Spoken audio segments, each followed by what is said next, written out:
Halo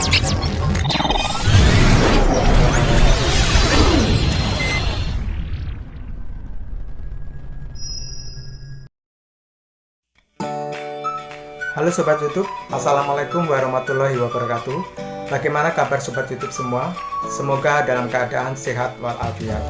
Terima kasih sudah bergabung di channel Uang Kuno Official, channel tempat berbagi dan bertukar informasi seputar uang kuno. Sobat YouTube, di video kali ini kita akan mereview tentang koin Pitis Palembang. Namun sebelum kita lanjut video ini, bagi yang baru menemukan channel ini atau bagi yang belum subscribe, yuk dukung channel ini dengan cara klik subscribe dan getarkan tanda loncengnya agar supaya Sobat YouTube semua selalu mendapatkan notifikasi setiap kita upload video terbaru. Pitis Palembang, dikenal juga sebagai Picis, adalah mata uang yang dikeluarkan oleh Kesultanan Palembang pada dasawarsa tahun 1600-an hingga tahun 1825 ketika wilayah Kesultanan Palembang diambil alih oleh pemerintahan Hindia Belanda. Mata uang ini terdiri dari koin-koin timah bernilai rendah yang umum ditukarkan dalam jumlah besar. Koin-koin tersebut memiliki banyak variasi dan mutu yang seringkali tidak konsisten, sehingga rentan dipalsukan sepanjang masa edarnya. Kesultanan Palembang mulai bangkit sebagai kerajaan tersendiri seiring dengan surutnya pamor Kesultanan Demak setelah kematian Sultan Trenggana pada tahun 1546.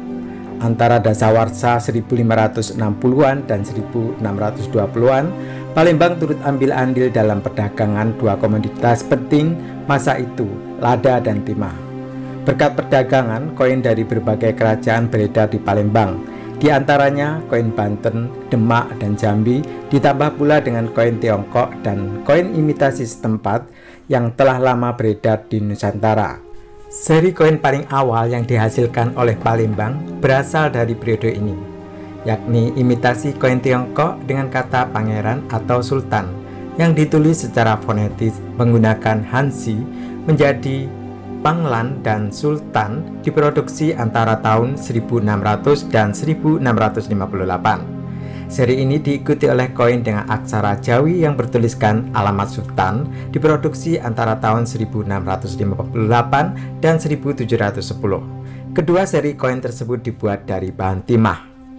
Dibuat dari bahan timah mengikuti tren penggunaan uang timah di Nusantara sejak abad ke-15. Pada paruh kedua abad ke-17, monopoli lada dan timah oleh perusahaan Hindia Timur Belanda atau VOC mulai meningkat dan hal ini berdampak negatif pada perekonomian kerajaan-kerajaan lokal. Koin-koin lokal pun menjadi langka di Palembang kecuali koin yang dicetak di Palembang sendiri. Sekitar tahun 1710, cadangan biji timah ditemukan di Pulau Bangka yang pada masa itu merupakan bagian dari Kesultanan Palembang. Penemuan ini menghasilkan surplus timah yang diperdagangkan dalam bentuk batangan serta dijadikan bahan untuk uang berdenominasi rendah dalam jumlah besar. Uang keluaran Palembang pada abad ke-18 terdiri dari dua seri koin yang terpisah. Seri pertama adalah koin-koin kecil keluaran Sultan dengan tulisan Arab Jawi. Sedangkan seri kedua adalah koin-koin bergaya Tionghoa dengan ukuran lebih besar dan tulisan Hanzi. Koin bergaya Tionghoa dicetak untuk komunitas penambang Tionghoa di Bangka dan umum dianggap hanya berlaku di Bangka. Meskipun demikian, koin Tionghoa tampaknya juga dicetak di kota Palembang, sehingga memungkinkan kedua seri koin beredar dan diterima di dalam wilayah inti Palembang.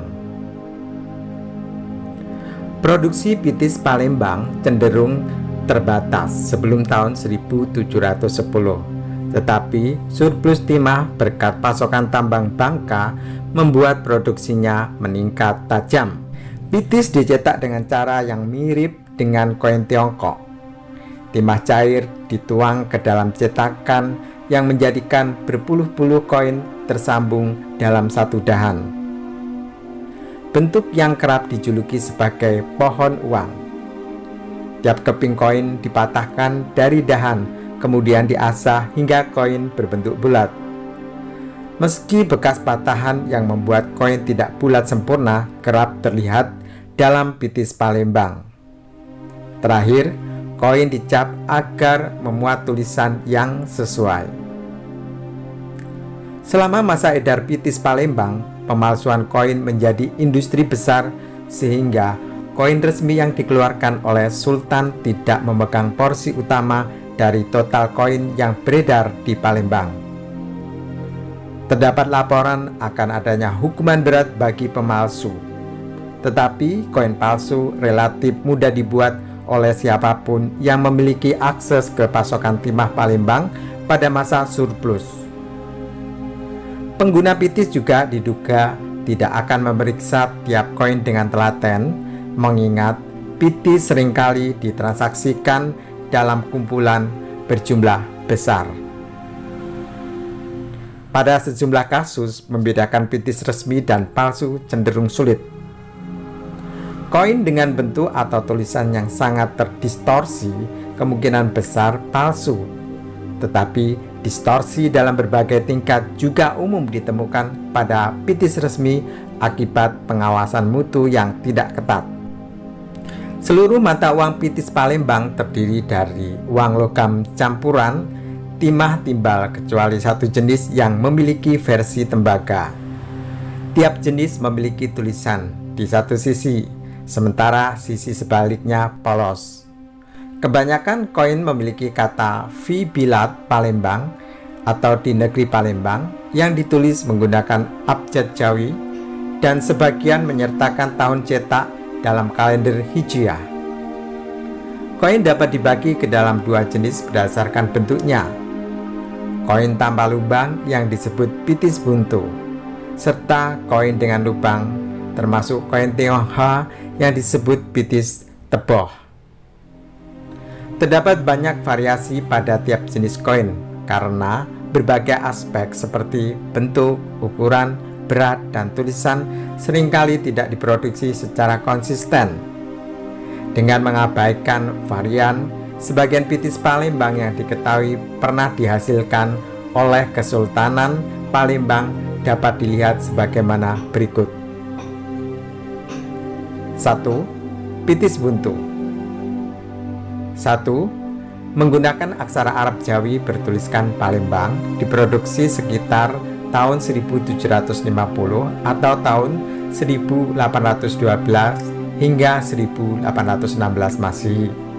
Pada masa Kesultanan Sultan Mahmud Badarudin I Jayawikramo tahun 1724 sampai 1757 atau Sultan Mahmud Badarudin II tahun 1804 sampai 1813. 2. Menggunakan aksara Arab Jawi dengan tulisan Al-Sultan fi Bilad Palembang sanad 1193. Diproduksi tahun 1193 Hijriah atau tahun 1779 sampai 1780 Masehi.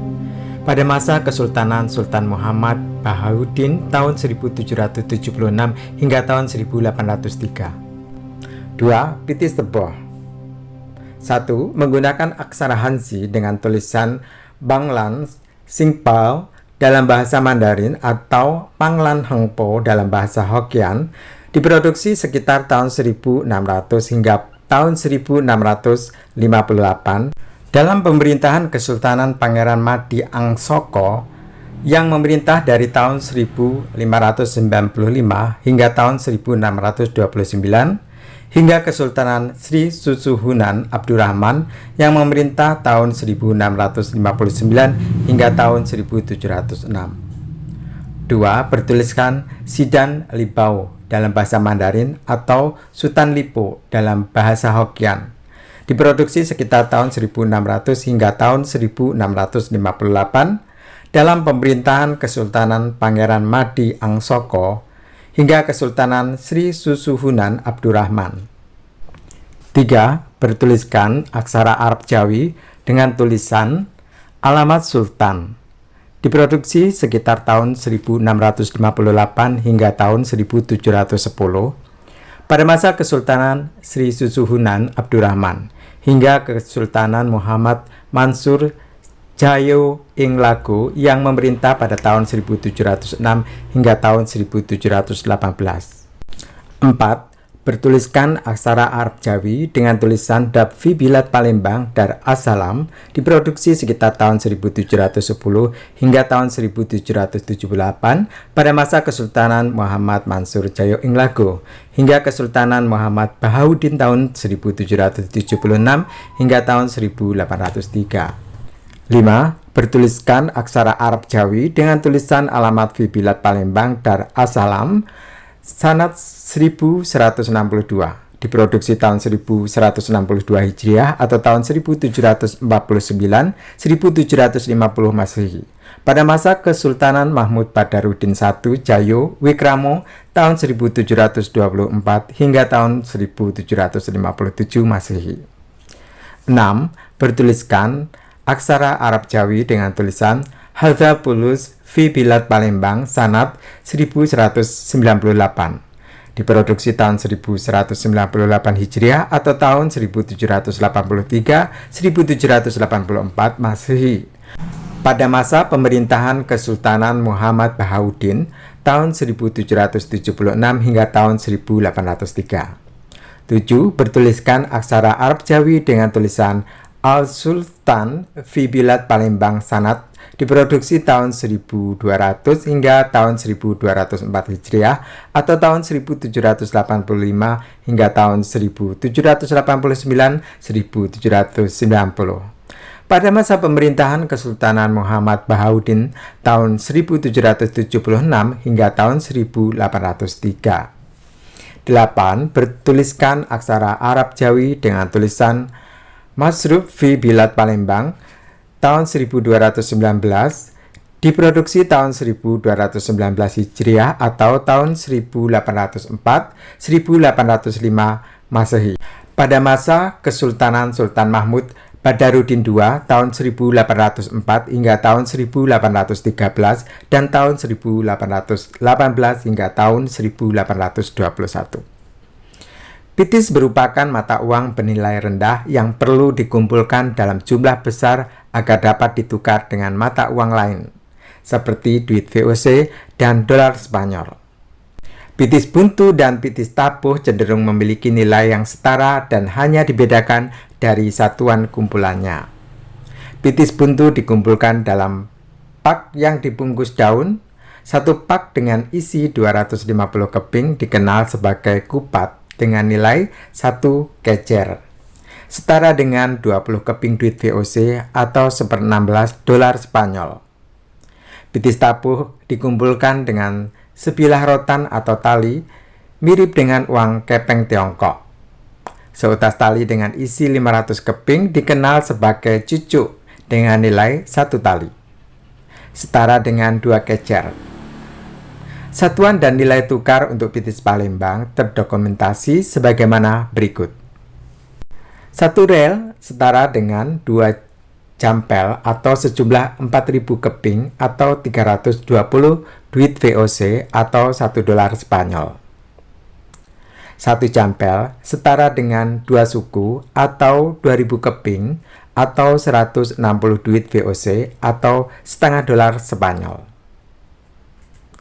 1 suku setara dengan 2 tali atau 1.000 keping atau 80 duit VOC atau 1/4 dolar Spanyol. 1 tali setara dengan 2 kecer atau 1 cucuk atau 500 keping atau 40 duit VOC atau 1/8 dolar Spanyol. 1 kecer atau 1 kupat atau setengah cucuk setara dengan 250 keping atau 20 duit VOC atau 1/16 dolar Spanyol. Dan setengah kupat atau 1/4 cucuk sejumlah 125 keping atau 10 duit VOC atau 1/30 dolar Spanyol. Pada awal tahun 1700-an di Palembang, bersamaan dengan pitis keluarannya sendiri, Duit VOC dan dolar Spanyol juga mulai beredar dan digunakan dalam perdagangan. Pada tahun 1812, Kesultanan Palembang kehilangan sumber timah akibat direbutnya Pulau Bangka oleh Inggris. Hak milik Bangka kemudian diserahkan kepada pihak Belanda dengan menukar hak milik wilayah Cochin, India berdasarkan hasil perjanjian Inggris-Belanda tahun 1814. Bangka sepenuhnya berada di bawah kendali Belanda pada tahun 1816. Sekitar tahun 1820, Sultan Mahmud Badarudin II memimpin pemberontakan melawan Belanda dan dapat dikalahkan oleh Jenderal Hendrik Marcus de Kock pada tahun 1821. Belanda melengsarkan kekuasaan Sultan Mahmud Badarudin dan mengasingkannya ke Ternate pada tahun yang sama. Pada tahun 1825, wilayah Palembang sepenuhnya diserap di bawah kekuasaan pemerintahan kolonial Belanda. Pitis Palembang yang memiliki angka cetak paling muda berasal dari tahun 1804 dan dapat diduga bahwa produksi pitis Palembang telah berhenti sampai tahun 1825. Sobat YouTube, demikianlah video kita kali ini tentang review sejarah koin pitis Palembang yang dilansir dari berbagai sumber. Semoga bermanfaat dan menambah wawasan bagi sobat YouTube semua. Terima kasih sudah mampir di channel Uang Kuno Official dan menyimak video ini hingga selesai. Mohon maaf apabila ada informasi yang keliru. Sampai jumpa di video selanjutnya dan saya akhiri. Wassalamualaikum warahmatullahi wabarakatuh. Salam numismatik, sugeng rahayu, sugeng seduluran saklawase.